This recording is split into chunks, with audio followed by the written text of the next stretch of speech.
con ustedes que nos acompañan y que nos están viendo. Le damos la gloria a Dios porque nos permite bendecir y glorificar una vez su nombre. Mi nombre es Fernando Villa. Vamos este día a hablar de un tópico que es el infierno. Para cualquier sugerencia, cualquier comentario que quieran hacer, nos pueden escribir al correo villacfernando@hotmail.com, villacfernando@hotmail.com. Allí podremos recibir algún comentario, alguna enseñanza que quieran de parte de nosotros, se los podremos dar. El infierno es nuestro tópico en este día. El tema que tenemos es los terrores del infierno. Nuestro texto lo vamos a tener en el libro de Mateo, capítulo 23, versículo 33, donde nos dice la palabra de Dios. En nombre de Jesucristo: serpientes, generación de víboras, ¿cómo escaparéis de la condenación del infierno? Aquí es donde Jesucristo podemos verlo hablando del infierno. Si vemos, el tema del infierno fue un tema más extenso que nuestro Señor Jesucristo tomó, porque Él sabe la consecuencia de aquel que llega a ese lugar. El título: no porque intelectualmente creas en Jesús, escaparás del infierno. No porque tú creas que Jesucristo es Señor, que Jesucristo viene pronto, o porque tú creas que Jesucristo es Dios, tú podrás escapar del infierno. Y eso lo estaremos viendo más adelante. ¿Cómo es de que nosotros podemos escaparnos del infierno? ¿Cómo es que podemos salir de ese lugar? El trasfondo. La doctrina del infierno podemos verla a través de los evangelios de Cristo. Jesucristo habló más del infierno que de otra cosa. Nuestra introducción en este día, vamos a verla. La doctrina del infierno es una de las más olvidadas de toda la Escritura. Cuando ahí se menciona el infierno, generalmente es ridiculizado. Muchos cristianos hablan del infierno, desafortunadamente a muchos cristianos les da pena hablar del infierno, porque el que lo escucha se ridiculiza de él. Como si toda la idea del infierno estuviera tan pasada de moda, que solo los ingenuos ignorantes pudieran creer que un lugar así realmente exista. Esto no es difícil de entender. El hombre natural aborrece la idea de tener que dar cuenta de su vida delante de un Dios santo. El hombre natural ama el pecado y no quiere vivir sin él. Aquí podemos ver en esta introducción de que el hombre no quiere vivir sin el pecado. Y cuando tú le hablas del infierno, es ridiculizado, a ti se burlan de ti. Inclusive podemos ver que la doctrina del infierno en muchas iglesias no es muy mencionada.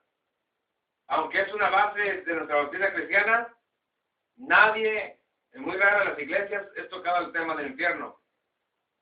De 50 predicaciones, el menos del 1% o de una predicación habla acerca del infierno.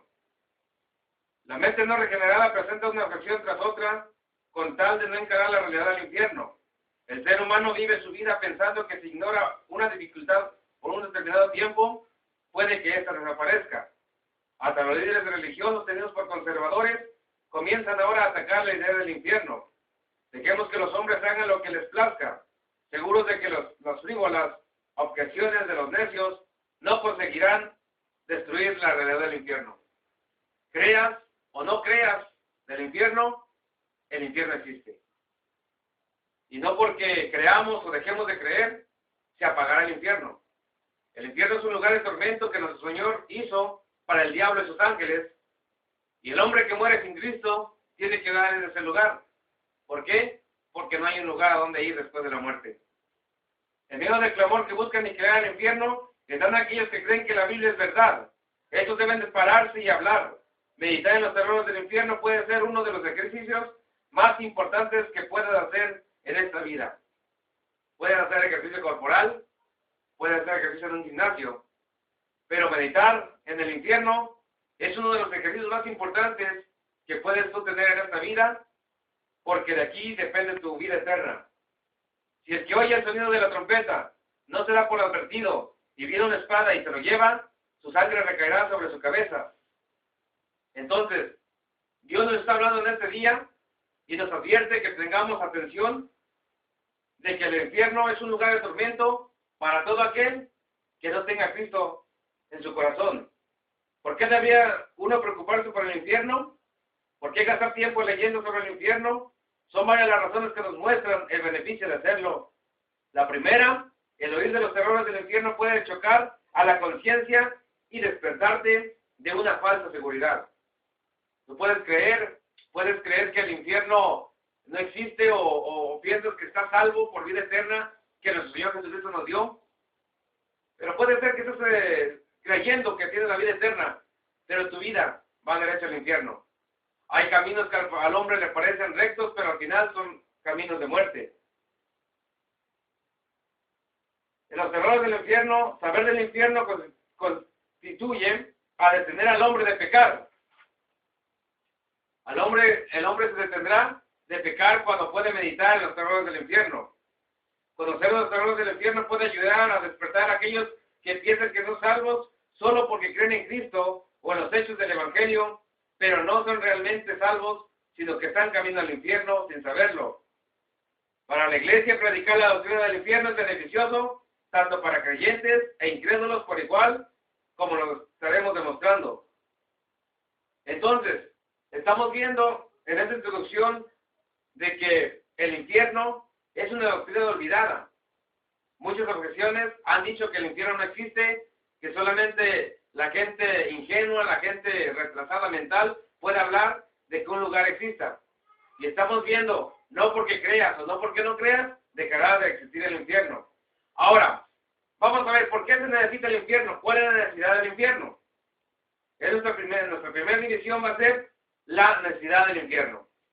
Muchos de los que hoy día se burlan del infierno, probablemente lo hacen por varias razones. La primera, se trata de un deseo de estos de continuar en sus propios caminos de pecado sin tener sus conciencias preocupadas con la idea de las consecuencias de sus acciones.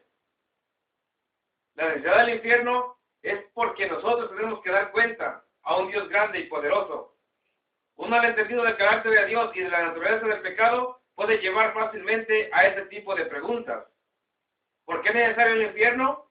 Examinemos algunas razones que nos hablan de su necesidad. La primera, la pecaminosidad del pecado y la santidad de Dios, la dificultad que la mayoría de la gente tiene a la hora de comprender la necesidad del infierno, está relacionada con su incompleto e inadecuado entendimiento de lo terrible que es el pecado y de lo glorioso que es Dios. No vemos el mal tan grande que hay en el menor de los pecados, ni entendemos la santidad de Dios, su justicia y su ira.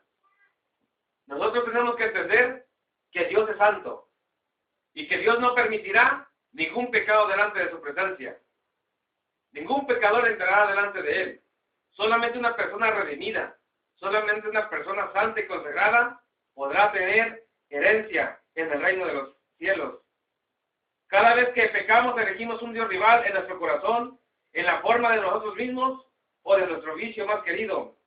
El pecado rechaza al Creador como Dios y pone a la criatura en su lugar. Cuando haces la oración y no tienes la presencia de Dios en tu vida, puede ser porque hay pecado en tu vida.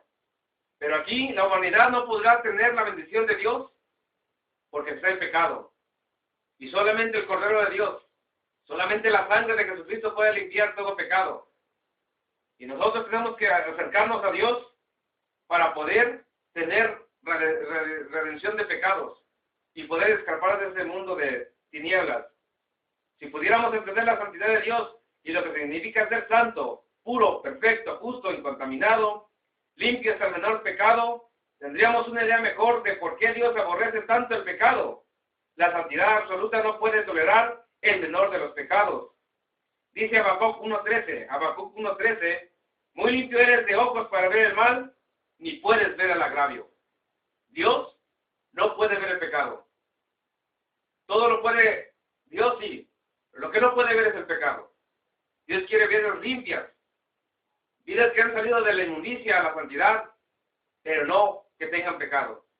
Y la necesidad del infierno es porque Dios es santo y el pecado no puede ser tolerado en el reino de los cielos.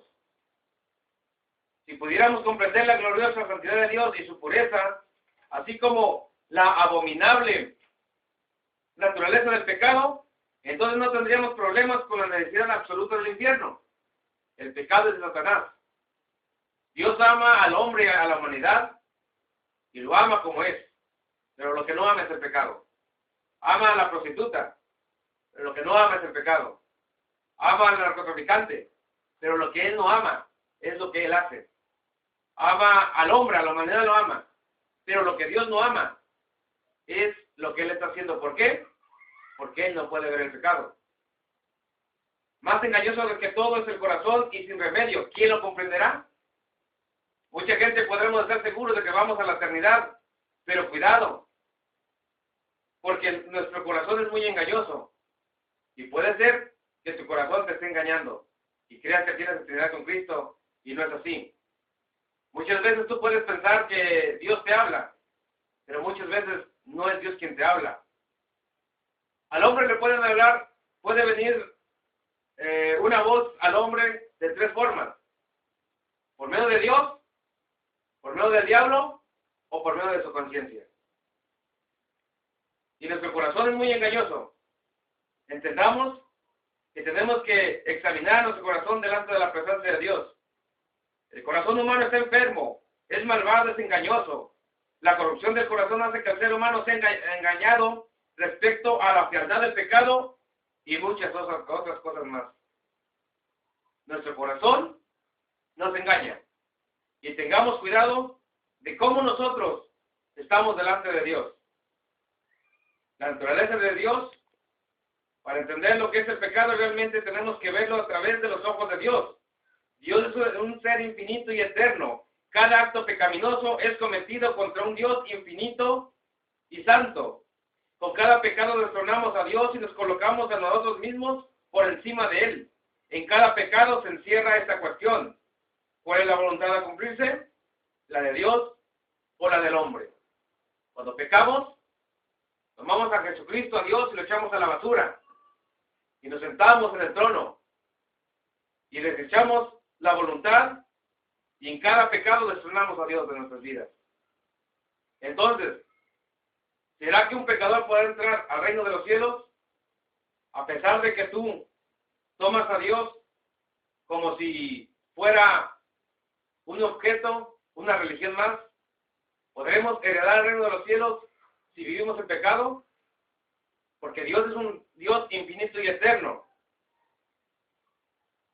Mediante el pecado, el hombre coloca su voluntad por encima de la del Señor, de tal modo que pone a Dios como basura bajo sus pies. Un solo acto pecaminoso cometido contra un Dios santo e infinito merece castigo infinito. Es un mal infinito ofender a un Dios infinito, incluso una sola vez. Es por eso que por eso se necesita el infierno. La necesidad del infierno es que nosotros tenemos que estar santos, porque es necesario que Dios sea santo en nuestras vidas. La justicia divina, un solo pecado contra Dios obliga a Dios a vindicar su nombre y su justicia mediante un castigo tan completo como sea debido. Dios puede y quiere vindicar su justicia, lo promete en Romanos 12:19, donde se dice: amados, nunca os venguéis vosotros mismos, sino dar lugar a la ira de Dios, porque escrito está: mía es la venganza, yo pagaré, dice el Señor.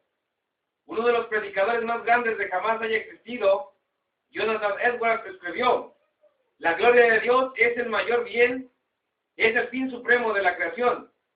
Es de más importancia que cualquier otra cosa, pero hay un modo mediante el cual Dios glorificará su nombre a sí mismo, a saber, la destrucción eterna de los impíos. Que glorificará su justicia, entonces se presentará como un gobernador justo en este mundo.